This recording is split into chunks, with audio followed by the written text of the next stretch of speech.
না, আর পারি না। এই বাঁদর সমাজের জন্য একদণ্ড শান্তিতে খেতে পর্যন্ত পারি না। যাও, আগে একটু একটু ভালো মন্দ খাওয়া যুক্ত, কিন্তু যবে থেকে ওই বেটা বিটকেল পাজি সিংহটার সাথে বানর সর্দার জুটেছে, তবে থেকে আমরা কষ্ট করে খাবার জোগাই, আর তা ওদের দিয়ে দিতে হয়। আর ওই বেটা বদমাস দুটো কি আরাম আয়েশ করি না খায় দেখিয়ে দেখিয়ে, আর বাকি বাঁদরদেরও বলি হয়। তা বাবু, সকলে মিলে একজোট হয়ে ও দুটোকে ভাগাবে তা না, উল্টে সকলে মিলে ও দুটোর পা চাটতে ব্যস্ত। না না, এভাবে আর চলে না। কদিন আর কষ্ট করে না খেয়ে বাঁচবো? এবার এর একটা বিহিত করতেই হবে। আজ হয় এসপার, না হয় ওসপার করতেই হবে। যাই তো, একবার বন্ধু কেলো বাঁদরের কাছে যায়।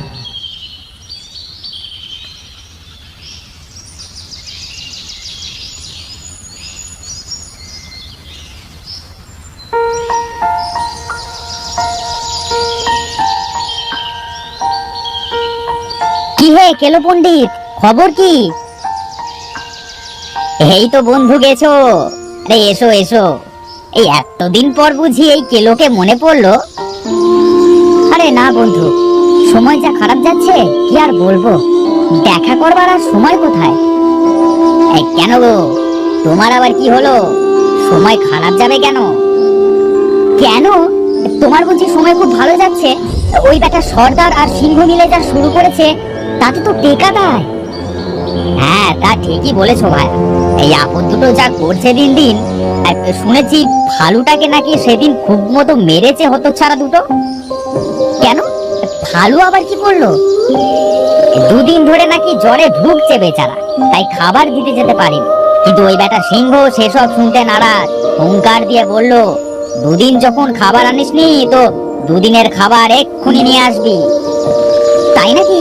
তারপর তারপর তারপর আর কি, অসুস্থ শরীর নিয়ে খাবার খুঁজতে অপারগ বেচারা ফালু। সেই দেখে সিংহ দিল এক খাবার, নেহাতি সকলে মিলে হাতে পায়ে ধরে বাঁচিয়েছে সেদিন ফালুটাকে, নইলে তো মেরেই ফেলতো। বলো কি? আহারে, বাপ মা মরা ছোট্ট বাঁদর ফালু, তাকে কিনা খাবার না দেওয়ায় এমন ভাবে মেরেছে। না, এভাবে তো আর চলা যায় না, এর একটা বিহিত করতেই হবে। কি বিহিত করবে শুনি? আমি গিয়ে সোজা কথা বলবো ওই সর্দার বাঁদর আর সিংহের সাথে। বলো কি, খেপেছো নাকি? খবরদার, ওদের সামনে এসব বলতে যেও না, শেষে বেঘরে প্রাণটাই না হারাতে হয়। এও কি বেঁচে থাকা গো? এভাবে থাকলে তো ভয়ে অভাবে মারা পড়বো আমরা সবাই। না, আমি আজই কথা বলবো। আমি এখনো বারণ করছি ভায়া, ও বেটা সিংহ খাওয়া ছাড়া আর কিচ্ছু বোঝে না।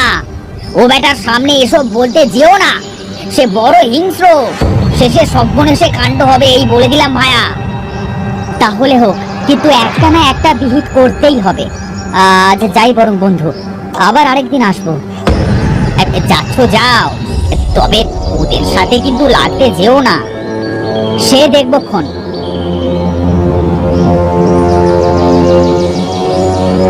না, এর একটা বিহিত আমায় করতেই হবে। যাই, আমি বরং ওদের সামনে যাই আগে।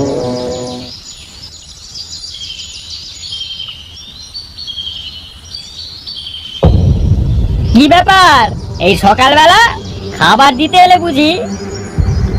না গো, ভেতরে যাব একবার। তা ভেতরে কেন, কি দরকার?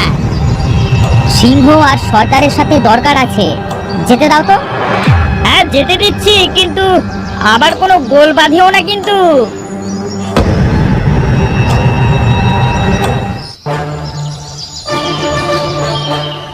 প্রণাম সর্দার, প্রণাম সিংহরাজ। এই কে এলি রে? ও মাদো, তা খাবার এনেছিস বুঝি? দে দে, খাবার দে। বলো, কি মনে করে ভেতরে এসেছো? এভাবে আর চলবে না, আপনারা সকলের উপর আর জোর জুলুম করতে পারবেন না। এই কি বললি? কিসের জুলুম শুনি? আপনাদের আর কেউ খাবার দেবে না, নিজেদের যোগ্যতায় খাবার খাবেন। তবে রে বেটা, দাঁড়া, আজ তোকেই চিবিয়ে খাবো। দাঁড়াও বন্ধু, আগে শুনি বেটা এসব বলছে কেন। তাহে বাঁদর, তুমি এভাবে বলছো কেন? সর্দার আর রাজাকে তার প্রজারাই খাওয়াবে, এটাই তো নিয়ম। না, এটা নিয়ম নয়। তোমাদের খাওয়ানোর জন্য শেষে আমরা না খেয়ে মরি, এসব আমি মানবো না। তা না মানলে এখান থেকে বেরিয়ে যাও, আমাদের জঙ্গলে তোমার আর থাকা হবে না। এই প্রহরী, কে আছিস রে? কি হয়েছে হুজুর? এই বেটাকে ধরে ছুঁড়ে ফেলে দে তো বাইরে, আর দেখবি ও যেন এই জঙ্গলে আর ঢুকতে না পারে। হ্যাঁ, তাই যাব, তবু তোমাদের পা চাটবো না। তুই শিগগিরই পালা, না হয় আমার হাতে মরবি, বুঝলি? এই চল, তাড়াতাড়ি বাইরে চল, বাইরে চল।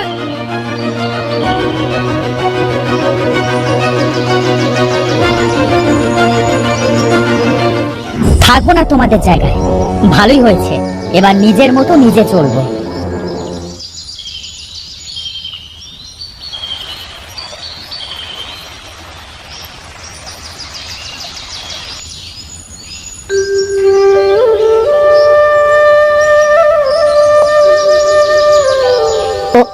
ওই তো একটা গ্রাম দেখা যাচ্ছে, ওখানে গিয়ে দেখি কোনো খাবার পাই কিনা।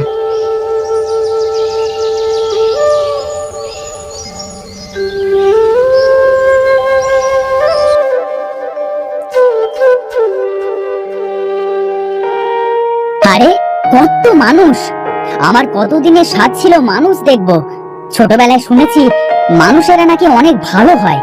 যাই, ওদের কাছে যাই। ওরে বাবা, ওই যে দেখ হরি, এক বাঁদর আসছে রে।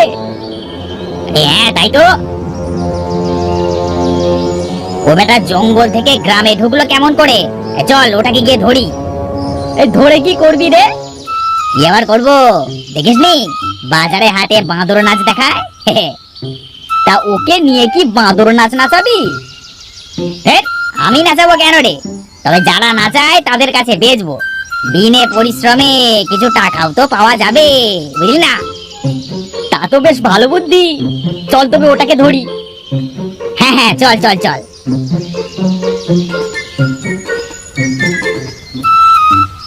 ও বাবা, ওরা তো এদিকেই আসছে। এ হয়তো আমায় স্বাগত জানাতে আসছে। এই গায়ে নতুন এলাম তো, তাই হয়তো পরিচয় করতে আসছে। খুব খিদে পেয়েছে, ওদেরকে কথাটা এবার বলি। ধর ধর ধর ধর, বেটাকে জোরে চেপে ধর। এই আমি লেজের দিকটা ধরছি, এবার তুই মাথাটা চেপে ধর। ধর ধর ধর ধর ধর। এই কি করছো তোমরা? ছাড়ো ছাড়ো ছাড়ো বলছি। ছাড়ো ছাড়ো ছাড়ো। ও বাবা গো, ও বাবা রে, এই হতচ্ছাড়া বাঁদরের এত সাহস! দাঁড়া বেটা, তোর লেজ আমি কেটে দিচ্ছি। এই নে।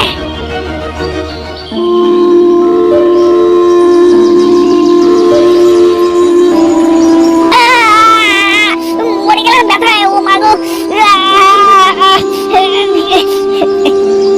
হায় হায় হায়, এই কি হলো আমার? আমার এত স্বাধীর লেজটা কেটে দিল। ও মা গো, মরে যাচ্ছি ব্যথায়। মানুষ জাত এত যে খারাপ হয়, আগে জানলে কখনো ওদের কাছে যেতাম না। মরে যাচ্ছি ব্যথায়।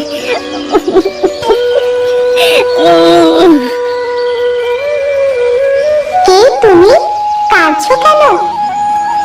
আমি গেছো বাঁদর, আমার লেজ কেটে দিয়েছে ওই মানুষ জাত। একটা সরল প্রাণীকে এভাবে কষ্ট দিতে একবারও ভাবে না ওরা। খুব বাজে, খুব বাজে ওরা। আহারে, খুব রক্ত ঝরছে তো তোমার।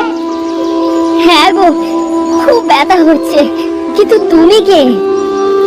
আমার নাম নীলাম্বরী, আমি সমুদ্র তীরের কন্যা। এখানেই থাকি আমি। তোমার কষ্ট যে আর সইতে পারছি না। দাঁড়াও, আমি তোমায় বড় একটা লেজ দিচ্ছি উপহার স্বরূপ। এই নাও লেজ। আরে, এই যে দেখি জাদু গো। কিন্তু বাঁদরের লেজ তো এমন হয় না। এটা তো মনে হচ্ছে লোহার লেজ গো। হ্যাঁ, এটা লোহার লেজ, তবে সাধারণ নয়। তুমি চাইলেই এই লেজ বড় করতে পারবে আর ইচ্ছে মতো ঘোরাতে পারবে। কেউ যদি এরপর তোমায় কোনো কষ্ট দেয়, তাহলে তুমি এটা দিয়ে তাকে উচিত শিক্ষা দিতে পারবে। ও মা, তাই নাকি? এ তো ভারী আনন্দের কথা। ধন্যবাদ তোমায় সমুদ্র কন্যা নীলাম্বরী। আমি আসি তবে বন্ধু। হ্যাঁ হ্যাঁ হ্যাঁ, এসো, তুমি খুব ভালো। এবার আমায় হারায় কে? এবার ওই বেটা সিংহ আর বানর রক্ষা পায় কিভাবে তাই দেখবো।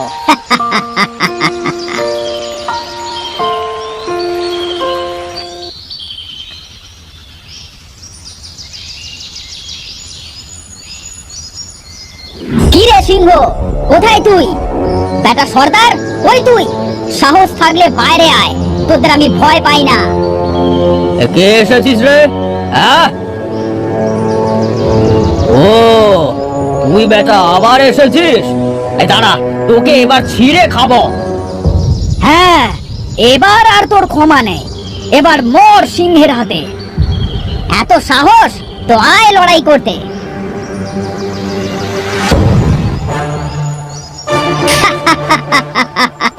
কি কেমন মজা, হ্যাঁ? ও ওরে বাবা রে, ওরে বাবা রে, কি কাণ্ড রে! হ্যাঁ, কি অবাক কাণ্ড! ওরে ছাড় ছাড় ছাড় ছাড়, নামা আমায়, মরে গেলাম। এই কি কোথায় আছিস? আমাদেরকে বাঁচা, মেরে ফেললে। কেউ বাঁচাবে না তোদের, এতদিন সবাইকে জ্বালিয়েছিস, এবার তোরা মর। এই নে দিলাম আছাড়।